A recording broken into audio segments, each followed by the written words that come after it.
Hey everybody, it's DJ Bri Mafia, and you are in tune to Nisho and Nicole on The Surge. Okay, close enough. So we here. But it's all good. It's all good. We here.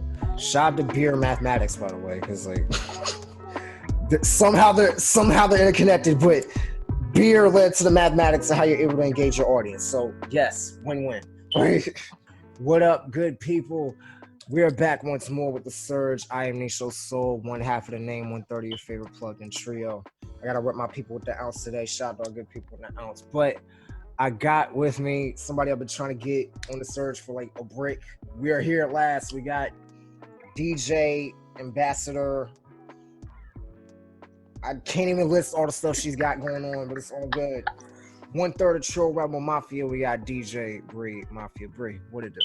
Hi, thank you for having me. But of course, you know, while we get settled in and everything, just let everybody know who you are, what you do, how long you've been doing it. We in The Surge. Okay, so my name's DJ Bri Mafia. I am a local underground DJ in the DMV. I also dabble in the beer game. I'm the brand ambassador for one of only 2 Black-owned breweries in DC right now. So you'll always catch me at a brew. You'll always catch me supporting local music.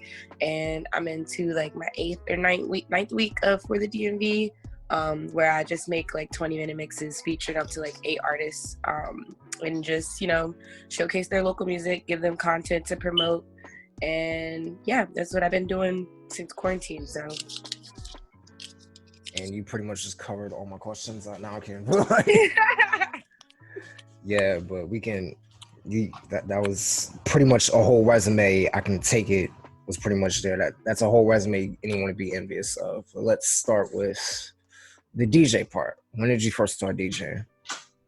It's been 5 years now. So I moved here in 2015 to actually start DJing.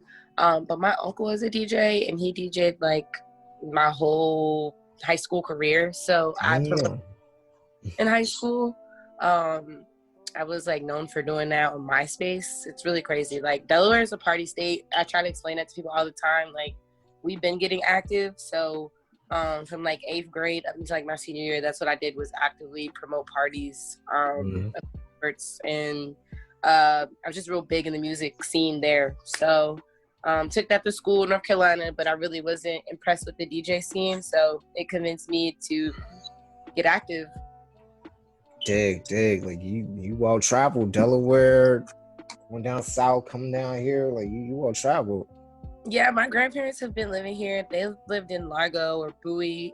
They've lived in Lake Arbor for like 20 years. So I've been visiting here like all my life, for real. And my aunt lived in DC. She had a condo in Logan Circle for like 5 years. So I was always, you know, familiar with DC a little bit before moving here. I used to visit like a lot. So yeah, I mean, a home away from home. It's only like an hour and some change from Delaware. So I'm quite familiar with that trip. I went to school up in Lincoln, so I'm very familiar with like between the Delaware, PA area. Yeah, that's actually how I know about Cypher Click. I remember you were telling me in a whole other conversation you used to DJ for the Cypher Click. How was that experience? Yeah, I actually still DJ for them. I'm their official DJ. I actually started off with them in high school singing with them.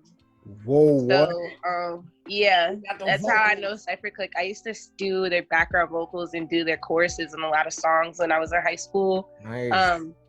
But I just got consumed with other things I was interested in. Like, singing is just like not my thing anymore at all. It used to be. But then when I really started doing the DJ thing, like, they reached out to me and asked if I'd want to be their DJ, and I've been fucking with them since like 2009, 2010, since Cypher Click started. So dope. That's amazing. Well versed in the game. Like, you have your family up in Delaware, and then you eventually come into your family here. The very infamous Trill Rebel Mafia. Like, I think you know. I think you know where I'm going with this next question. So, I mean, I only really knew Trilla from when she was doing the Hippie Junkies blog. Shout out to Trilla, by the way. You know, post at it. Yes, sir. But shout out to the whole squad. You know, they've been looking out. But like, how did Trill Rebel Mafia happen? Like, y'all becoming a clique of DJs, just really getting into the scene. Like, how did that happen? So, back in 2018, I actually have a good friend from Delaware that like went to school here at Howard. He has a lot of friends in the DMV area, and his artist name is Damn Shawty Okay, and he was doing okay. Yeah, I've known him since I was 10 years old. Like, we grew up in Delaware together. So, he's always had that kind of like small, bass out here. I think Mahadi was also on the lineup, and so was I forget who else was on there, but pretty much Trilla was hosting and I was the DJ. But my name wasn't on the bill. So I was totally cool with that. Like, I wasn't, Right. I was on and off DJing because I was in a couple of relationships and I was like putting on the back burner. So it was just, my side hustle. So I ended up following Sylvan. He DJs too. He takes pictures, and he put up a picture of him and Trilla, and we're like, yeah, Trilla K is about to start. She's just started DJing, blah blah blah.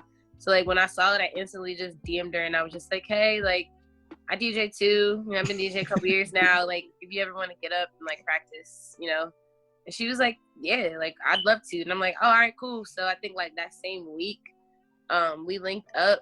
And we met up at a Fridays. One of my accounts, when I worked for Miller Lite, met up there, had drinks. And then we went back to her crib, and she was supposed to go to New York that night with Rebel. So I met Rebel the same night that I met Trilla, but I didn't really meet Rebel at that point. But then after they got back from New York, like we had been hanging out like every day. Like ever since they got back from that day in New York, we've been hanging out every day since like March. See, that is and beautiful. So Rebel was like, she's trying to do the music thing. And then Trilla was like, she's trying to do the music thing, the DJ thing. I'm like, I'm trying to do it all. But let me just bring the beer. And it just worked out. And thus, Trill Rebel Mafia began to take over the nation and the world. It all starts with somewhere.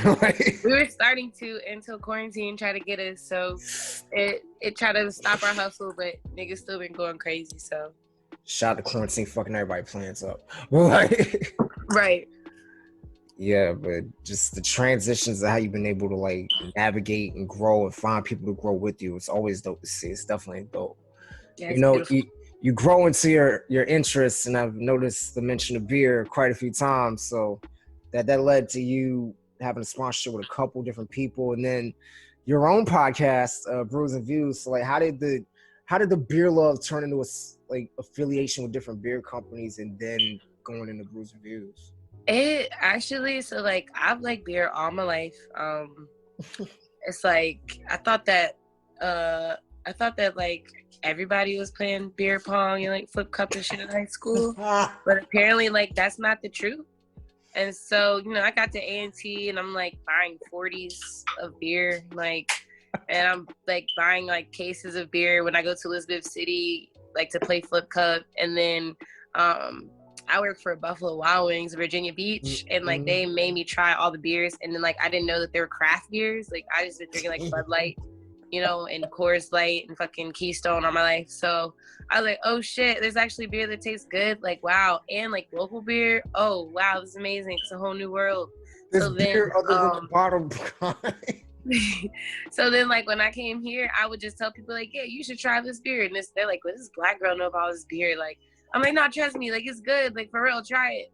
And it's perfectly fine, trust me. Nah, it's great. And then I got a job as a beer sales rep, and my first job with Miller Lite, it was over like 25 different breweries that I would distribute for. And then every time I go to work, we have a meeting on Fridays. They're like, people aren't drinking as much beer, and I'm like, I drink beer every day. Like, I don't know who's not drinking beer. Like, I don't understand. So then I was like, well, I'm going to make a podcast so that more women can know about beer. But then I was like, you know what? Fuck it. How about just all like black millennials? Like, why not even narrow it? But like, let's make it a broad audience. So it started as that. And I started making videos where I was just like telling people about beer. But like, I don't think people's attention spans work like that for real. Like, especially if you're a new beer drinker, you're not really going to be like, let me watch a video on how to learn how to drink beer. It's just not realistic. So I was like, okay, well, I'll just do podcasts and I'll just start being more active on my feet. And then having shows like, hey, let me come in and sponsor Brews and Views. If there's a beer that you want to push, We can put that beer at the forefront. You know, maybe I'll buy a few. Let's put it on discount.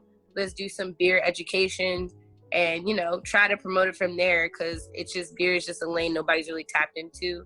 And it's a lot of money in the beer industry, like a lot.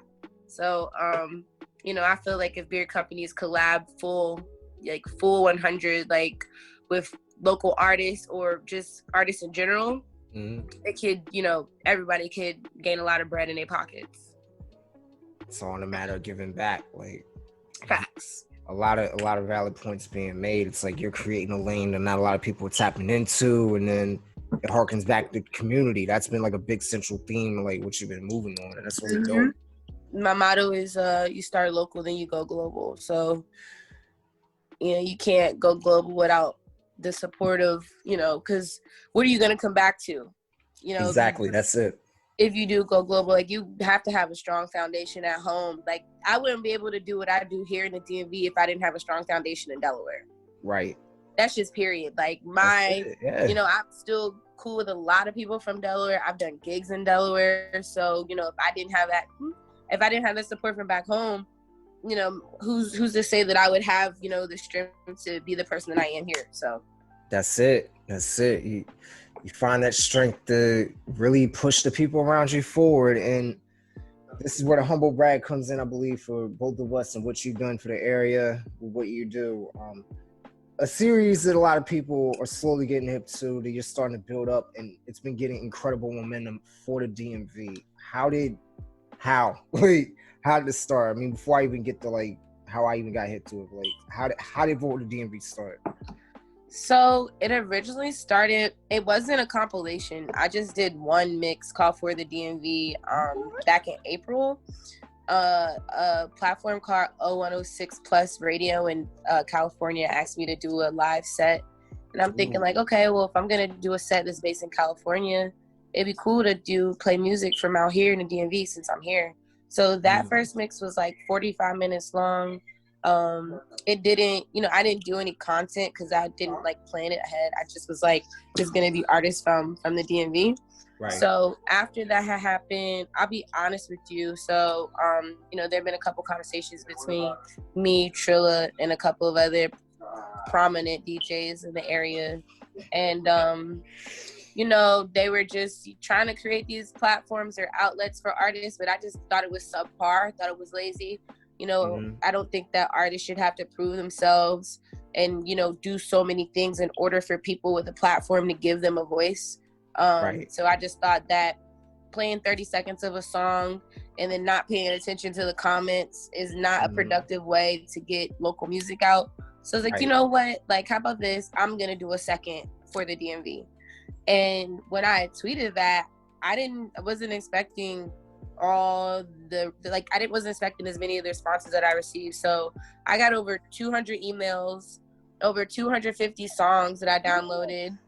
And it was just like, what the hell? Like, I wasn't expecting it. So because I got so many songs, it forced me to do so many compilations. So I still have music that people sent me from when I first talked about it, you know? So, because I've only been featuring 8 artists a volume. It's sections, Yep, in sections. So I'm trying my best. Anytime I play one person's song, I take that out so I don't have, you know, so I don't do it again, because I would hate to do promo for one person and they're on maybe volume 2. Then I accidentally put them on volume 6. Now they get 2 promo packages from me. So I try to, you know, if I feature one song, I try to take out all the songs by that artist and just keep going. And it's a completely blind mix. So it's like, I don't think people are familiar with like Serato, but like however your music is downloaded on your computer, that's how it's plugged into Serato. So if artists don't send me like, okay, this is Hold You Down by Nisha, like if that's not in your, you know, in your edit, it's not gonna come up like down Serato. It's just gonna say Hold You Down. And that's majority that's majority of what happens. So what I'll do is I'll start at the BPM, I'll go down the list, I'll check my headphones, see what sounds good, and I'll record, and then I'll stop recording. I go through and pull all the songs I use. I take those songs and I search them in the folders that I made for the music, and I find out who the artists are. So I never know the artists until after the mixes are completed. So sometimes I feel bad when people are like, did you check out the song? Like, I want a placement, and I'm just like, I try to explain the best way I can. Like, it's completely blind. Like, I'm not biased at all, like, about the selection about anything. So, you know, it's been gaining a lot of momentum. I've been getting a lot of support, and you know, the more that I see people in the DMV not helping each other out during this time, the more I'm gonna keep going hard before the DMV, and I'm not gonna stop. Like, I'm not gonna stop until I use like all the music. So, look, if that like it literally harkens back to everything you initially was saying. It's like having a purpose in it, the community, wanting to give back, wanting to show love to the people that got you there. Like it's so many connecting points that bring it all back to your current thing, and that's just incredible to see. And as Bri Mafia so eloquently put it earlier, I'm on featured on one of the mixes. Humbly, thank you again, bro. You're welcome, of course. Thank you, by the way. But like that, it's a rare thing to see, and it's like you already stated, it's a lot of outlets out here that are, I don't want to say different practices. So I'll leave it at that. Different practices of how they go about business, and then, you know, how you're going about you, and it's simply having to be a community effort, you know? I feel like a lot of DJs get caught up on, you know, I'm still that local DJ that will do things for anywhere from fucking $40 to $60 an hour or $100 an hour, because Right. For me, it's not about money. Like, I have so many other hustles, you know, that I don't have to depend solely on DJ, you know, in order to make money. Like, for me, it's never about money.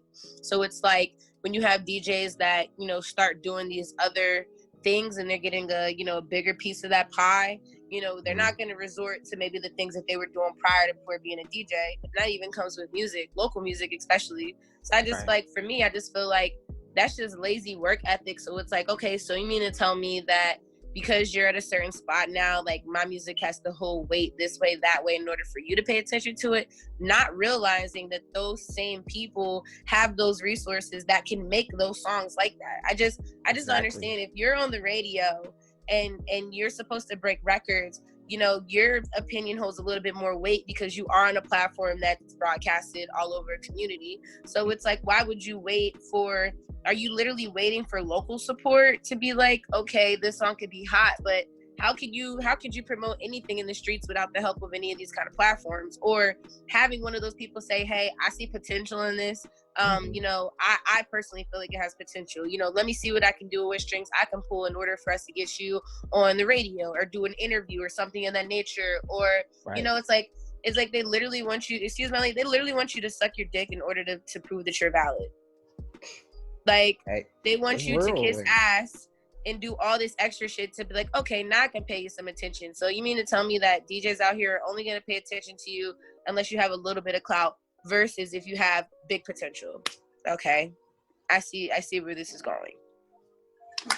And that is why we create the outlets that we do, to keep our own personal goals moving forward. As far as the community, like what you do with Trill Rebel Mafia, what you do with Brews and Views, what I do with being a part of the NishoSoul podcast, it's like we're doing it out of community because we see I see it from where you're coming from. It's like, from a DJ's perspective, you want to see it as a matter of growth, like seeing where this one thing will take you and then how it will progress and grow. And then it's like, we're artists too, so we're looking at it like, okay, we know we're interviewing artists, but we know the people too. So it's like there's so many factors to consider, but pretty much it's like everybody's out their lane. That's it.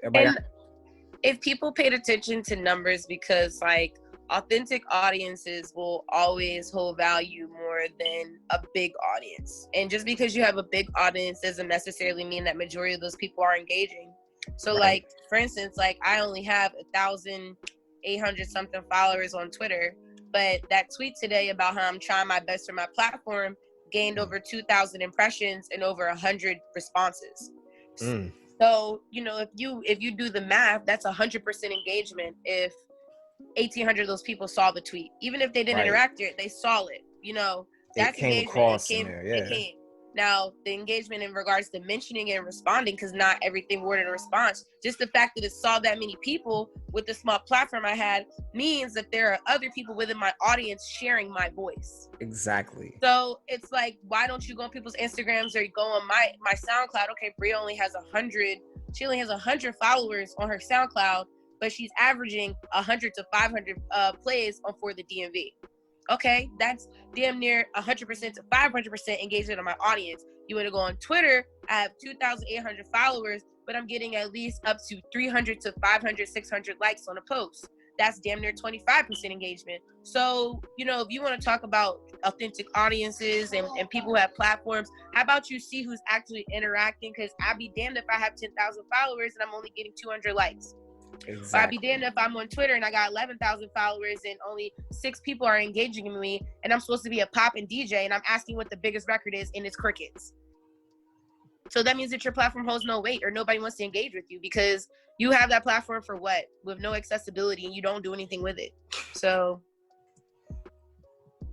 keeping it as real as we can possibly keep it. I dig it. And shout out to Beer Mathematics, by the way, because like somehow they're interconnected, but beer led to the mathematics of how you're able to engage your audience. So yes, win-win. Yeah.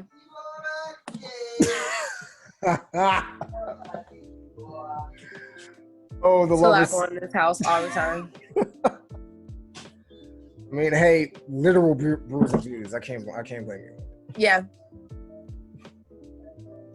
But you gave quite the insight, Bri, on a lot of your methods. Like I got nothing but respect. Like I already respect what you and Trill Rebel Mafia do, but like went up 1,000-fold just having this conversation. Thank you. Like it's not, I didn't figure out a few of the algorithms during this shit, in regards to content and just realizing that I have a true audience, and it's not about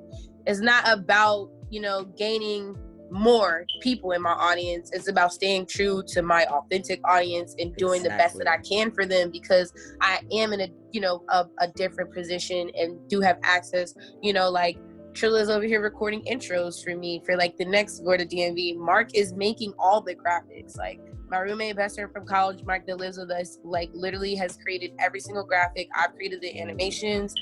He's created the cover art. So it's like, if I have access to that, because I don't feel like every DJ has the best friend who lives across the hall from them and say, hey bro, can you make me, flyers or whatever, if you have those resources, use them. Like, exactly. I'm like, okay, I can do a lot for artists right now versus just saying, hey, send me your music and I'll let you know if it gets on the mix. No, I'll send you a promo package. Like, and then when we come out of this, if anybody asks you, that's been my main thing since day one. And, I understand people's mental spaces haven't been there in order to really create. But at the end of the day, if you want to stay in your lane, if you want to reach different lanes, what are you going to bring to the table and say that you did when you were in quarantine? Were you one of those people who was on Twitter asking where the hits were? Or were you one of those people on Twitter letting niggas know that you were dropping mixes every week because you're a DJ and that's what DJs do, right? We make mixes, we create content, that's what you're supposed to do, versus asking other people where the hits are and where are the biggest records. So, like I said, coming out of this, what are you going to tell people that you did? Not even for yourself, but for the community. And what did you do with your platform? So, hey. Well, if anything, we know the hits are coming for the DMV. Play on words. Haha. But, there's so many hits in for the DMV. All good. And they're going to keep on coming. We're going to keep on listening regardless. But, formal part out the way. But DJ Bri Mafia, thank you very much for being a part of the surge with me. You're greatly appreciated. Thank you so much for having me. I'm so glad I finally joined. It's been so busy. Hell, look, I understand. It's all good. But to those who want to tune in to For the DMV and everything else you got going on, just give everybody like where they can find you, what you got coming up. Mid-quarantine, we can't exactly go fully outside yet, but, just let everybody know what you got going on. So I was supposed to drop For the DMV Volume 6 tonight, but I overslept. So I'm going to attempt to drop it sometime tonight. Like, I just feel like I'll gain a little bit more momentum if I keep people waiting because I skipped last week. But, for that, you can go on my Twitter, which is at OG_Bri, or you can go on my Instagram or my SoundCloud, which is DJ Bri Mafia. That's where you can find me. I'm not really on any other social media sites. Deleted my TikTok, not for that. So. All right, cannot find Bri Mafia on TikTok, noted. But you can find your favorite plug-in trio on all streaming platforms. That is Spotify, Apple Music, Pocket Cast, Radio Public, the important one, because that's the main site where you can find everything Soul related. Twitter, IG, YouTube, The Cohen Soul Podcast. You look us up, you'll find us. Trust me, worth it. You can follow me at NishoSoul. That is NishoSoul. I am conveniently featured on For the DMV Volume 4. Woo! Bri Mafia, Hold You Down is one of the leading mixes on there. That was incredible to hear that. Just in the mix of so many other dope artists. Like some of them I haven't heard in years. Some of them I'm just hearing for the first time. So it was incredible. And that's what it's about. Yeah, like, I've had so many artists. Like I actually had Mello who was featured, and he produced one of the other songs like on the same one. And I was like, I didn't even know. Like I have no idea. Or like Miss Cam from Baltimore, Chris Cassius sent me a song, but he sent it from his personal email, and he didn't put who the feature was. So when I emailed him, I was like, who's this girl on the song? He was like, Miss Cam. And I was like, oh, okay, like that's cool. And then I like figured out his email. I was like, oh shit, it's you. Oh, and he's like, yeah. So like I have no idea, especially when people email from their personal. It's all surprising me. Like it's beautiful. Like it's a big surprise. So. And that's it. That's all you keep doing. You keep going. You keep plugged in along the way as we keep making more and more. You know. Facts. Indeed. So from DJ Bri Mafia and Trill Rebel Mafia as a whole, and from your humble Cohen Soul trio, the Cohen Soul Podcast, we will see you all on the next edition of Surge. Be safe. Wash your hands. Wash your ass. Be easy. Peace. Bye.